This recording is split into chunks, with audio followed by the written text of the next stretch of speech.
WandaVision's entire last episode is a fight that results in expected sorrow and a little, perhaps unearned, disappointment. Warning, this video is going to contain spoilers for WandaVision's season finale, so you have been warned. Let's get into it. So the show opens up with Agatha Harkness holding Billy and Tommy captive by way of magical leash around the neck. She's choking them, and we know she's not going to kill them because this is Disney+. So immediately I was like, well, they're in danger, but they're not really in danger. And immediately Wanda flings Agatha back and allows her kids the chance to flee. And they do. They immediately run away. And then we see White Vision swoop in. And it looks like he recognizes her. It looks like he recognizes Wanda. And so you start to think, oh, there's something there. He knows who she is. And then he grabs her by the head, like the same way the Mountain grabbed the Red Viper of Dorne in Game of Thrones and smashed his head. He grabbed her head the same way. And is that a spoiler for Game of Thrones? Who cares? I mean, does anybody still care? Really? So he grabs it like that. But again, we know he's not going to smash her skull because it's Disney+. You know? I mean, I would be shocked. Can you imagine if he did? Wow. But it's not going to happen. Then we have Wanda's version of Vision. Her version of Vision. And Wanda's version of Vision swoops in and begins his episode-long fight with White Vision. And that's just one of many skirmishes that are going on all throughout this episode. So let's take it fight by fight. The briefest fight is Monica Rambeau versus Ralph Bohner. Yes, that Evan Peters role was just a dick joke. Ralph tries to hold Monica captive and force feed her Steven Seagal movies, but instead, she body slams him and escapes. So, good for her. Before she escapes, she looks through some paperwork and she finds out that the Quicksilver imposter is actually named Ralph Bohner. Yeah.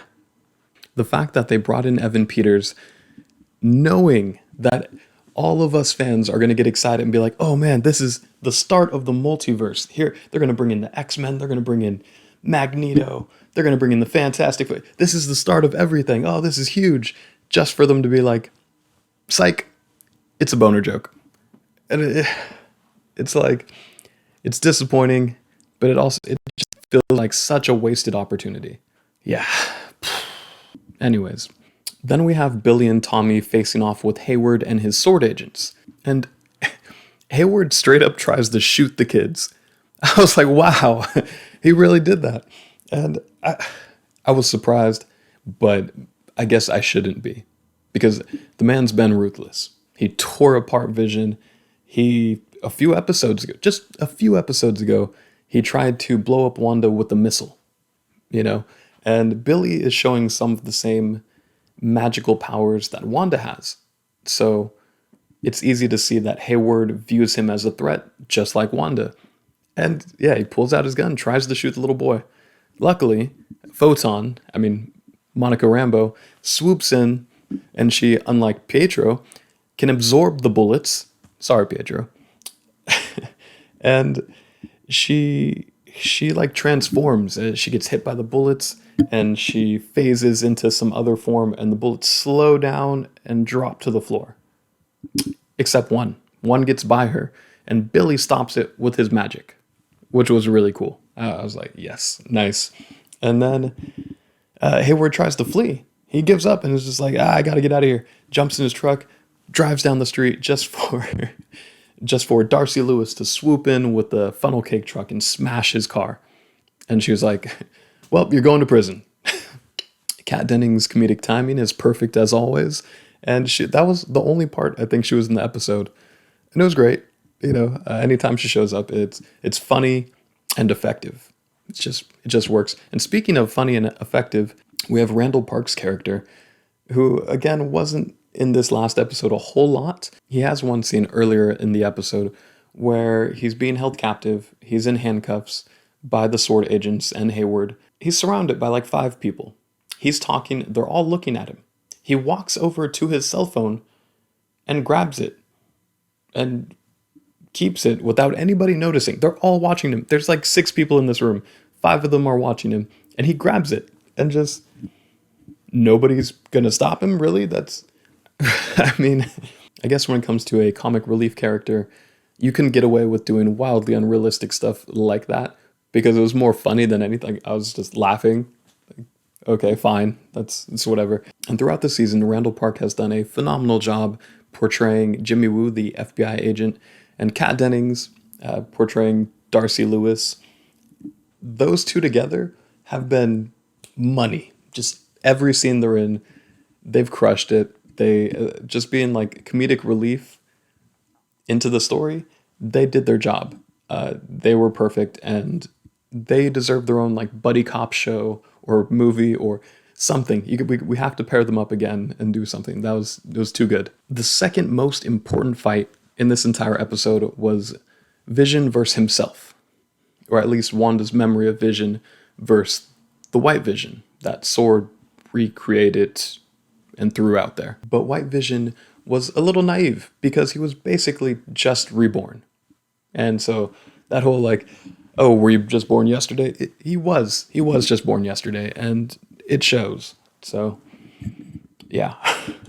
And they have a little back and forth of smacking each other around, and they talk things out eventually because ultimately he is Vision. They're both Vision. They're reasonable. Wanda's memory unlocks White Vision's memories, I guess, that are still somewhere in his system, and he remembers everything. And he just bursts right through the ceiling and takes off, and I don't think we'll see him again until maybe Doctor Strange 2. Probably, I guess. I hope it's not just like he disappeared. We'll never see him again. That's it. I don't think that'll happen, come on. And I feel like there was a genuine threat there. That White Vision could have killed the Vision of Wanda's memories. That could have happened. I think that's a realistic outcome, and I was a little concerned for him. I was like, oh man, is this how they're going to do it? But they don't, and I'm glad they didn't. But it means that we're going to get the gut punch we knew we would get all along. Because we know she can't keep living in this fantasy world. None of us can.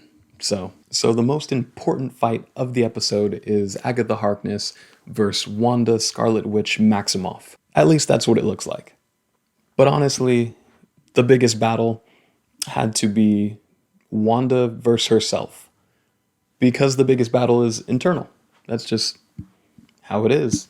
On the surface, yeah, we get the Agatha versus Wanda. But what needs to happen is Wanda needs to figure out how to accept loss. How to accept that her parents, Pietro, Vision, and now her children are going to be gone, and that's it. That's obviously not an easy thing to accept. And that's what she's working through throughout the episode. I mean, she goes back and forth from she tries to release everybody from Westview because that has to happen. She can't just play puppet master and keep all these people prisoner. She has to let them go.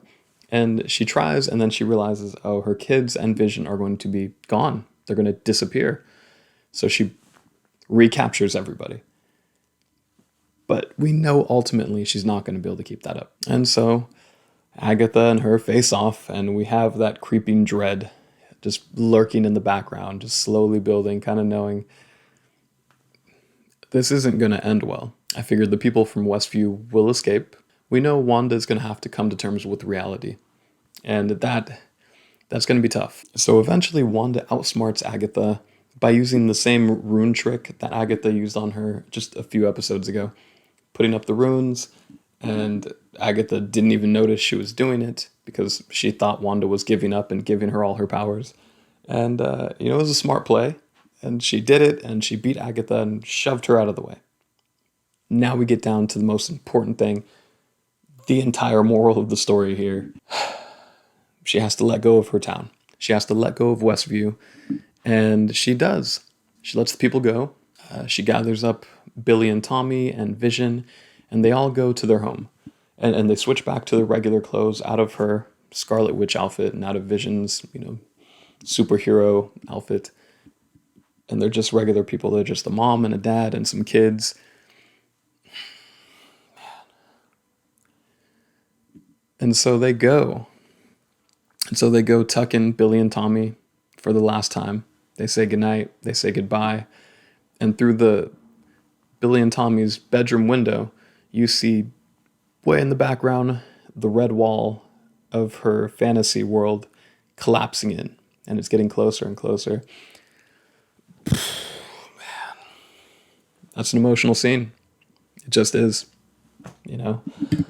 And so Wanda and Vision go downstairs, they hold each other, and they say goodbye, and it hits you, you know? It should hit you. It hit me. Like, it hit me pretty hard. So she loses Vision for the third time as her fantasy world just collapses in on itself and the kids disappear, Vision disappears. But at least this time, the third time, she got to say goodbye. And maybe, maybe that'll be good for her. Maybe that's what she needed. She just needed to say goodbye. She's sitting there in the empty lot that was supposed to be her and Vision's home together. She throws on her hood, she walks out, she leaves, and we think that's it, but it's not. Because of course there's multiple post-credits scenes. There's 2 of them, so definitely watch both. And the last one, and I think the most important, we find Wanda basically in the middle of the woods, all by herself. She's sitting on the porch of a cabin, and then we kind of see inside the cabin, goes to the back bedroom, and it's her Scarlet Witch form with the cool tiara, mask, helmet thing. Whatever it is, her more traditional looking Scarlet Witch look. It's that spirit flipping through the Darkhold. It's this book of spells and magic. And we hear Billy and Tommy screaming out for her. So it's like, okay, so she let go of Vision, but she's going to go and try to find these kids. But she's going to go and try to find these kids, her kids, because, of course, because she's their mother and she's going to go try to find them, which makes me think, does this mean that she's going to do something and open a portal in Doctor Strange, the Multiverse of Madness? Will she become a villain, one of the most compelling villains we've seen in the MCU? Or is she going to still somehow be a hero and manage to save her kids? I'm not sure yet, but I'm excited to find out. As just a final note, I have to point out how fan theories contributed to the disappointment I felt at the end of the series. And it's not I want to say it's not the show's fault, but they did the thing with Evan Peters. I feel like that's a low blow. They knew what they were doing. It's not funny. But besides that, I mean, all the fan theories that were going crazy all season long, and so many people, myself included, were confident that they're going to introduce the X-Men or the Fantastic Four, or at the very least have Doctor Strange pop up at the end, because she's going to be in his next movie. She being Wanda. And none of that happened. It was, which makes me want to rewatch the show, because it's sort of a mystery from the beginning to end. So knowing what I know now, and knowing not to expect X-Men or Fantastic Four or anything like that, I think it'll be a really enjoyable rewatch, because I can watch it and enjoy it the way it's supposed to be, and just focus on Wanda's story, because that's what this show's about. And because of that, I think it'll be a really fun show to rewatch, and I'm going to go do that, and so should you. And if you want to see more content like this, hit that subscribe button. Until next time, later.